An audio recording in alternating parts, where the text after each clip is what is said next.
Hello, എല്ലാവർക്കും എൻ്റെ mic ടെൻസിലേക്ക് സ്വാഗതം. ഇത് നമ്മുടെ തത്തുട്ടിയാണേ. അവൾ 20-ാം തീയതി രാത്രി പ്രസവിച്ചു. ഇന്നിപ്പോൾ 2 ദിവസം ആകാൻ പോകുന്നതേ ഉള്ളേ. ഇതവളുടെ നേരത്തെയുള്ള 2 കുഞ്ഞുങ്ങളാണ്. 3 പേരുണ്ടായിരുന്നു. ഒരുത്തൻ മരിച്ചുപോയി. ഇതിൽ മഞ്ഞയെന്ന് പറഞ്ഞ മഞ്ഞപ്പെണ്ണും മറ്റേത് കറുമ്പനുമാണ്. 2 പേർക്ക് ഇപ്പോൾ 3.5 മാസമേ ആയിട്ടുള്ളൂ.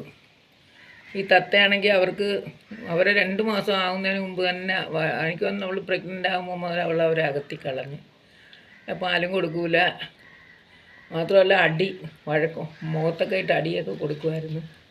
അതിപ്പോൾ എല്ലാവർക്കും കൊടുക്കും. അത് ഞാൻ കൂട്ടത്തിൽ ഇവർക്കും കൊടുക്കും. ഇപ്പം കണ്ട അവൾക്ക് സ്നേഹം വന്ന് അവൾ വന്ന് പാല് കൊടുക്കുന്ന 2 പേർക്ക് എനിക്കും സന്തോഷമായി. മറ്റേ കുട്ടിയൊക്കെ പാല് കിട്ടും, ഒരു കുഞ്ഞുങ്ങളല്ലേ, അവർക്ക് കിട്ടും. അപ്പം ഞാൻ വിചാരിച്ച് കുറച്ച് നേരം കുടിക്കട്ടെ എന്ന് വിചാരിച്ച്. പാവങ്ങളല്ലേ, അവന്മാർക്ക് അവർ വളരെ കുറച്ച് പാലേ കുടിച്ചിട്ടുള്ളൂ. ഈ കള്ളി അവർക്ക് 3.5 മാസം ആകുമ്പോഴേ അവൾ പ്രസവിച്ചു. അപ്പോൾ എന്ത് ചെയ്യാൻ പറ്റും? അപ്പം എനിക്കിത് നല്ല സന്തോഷമായി. ചിലപ്പം ഞാൻ നേരത്തേക്ക് ഇതുപോലെ ഇവളും മൂത്ത കുട്ടിയൊക്കെ കൊടുക്കുമ്പോൾ ഞാൻ സമ്മതിക്കൂലായിരുന്നു മിക്കവാറും. എന്തെന്ന് വെച്ചാൽ അപ്പോഴും കുട്ടികൾ അവൾ പ്രസവിക്കുന്ന 4, 3 ഒക്കെ ഉണ്ടായിരുന്നു. ഇപ്രാവശ്യം 2 പേരെ പ്രസവിച്ചിട്ടുള്ളൂ.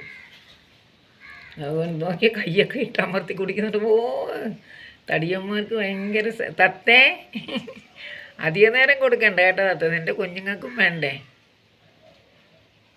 ഇതാണ് അമ്മയുടെ സ്നേഹം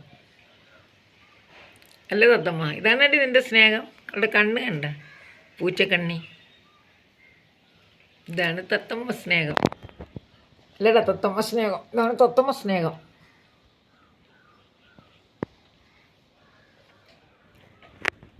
എല്ലാവർക്കും ഇഷ്ടമായി ഇവരുടെ പാലുകുടി. ചിലർ വഴക്ക് പറയും കൊടുക്കല്ലേ എന്ന് പറയും. പക്ഷെ ഒരുപാട് പാലുണ്ടല്ലോ, 2 കുട്ടികളല്ലേ ഉള്ളൂ, അതുകൊണ്ടാണ് കൊടുക്കുന്നത്.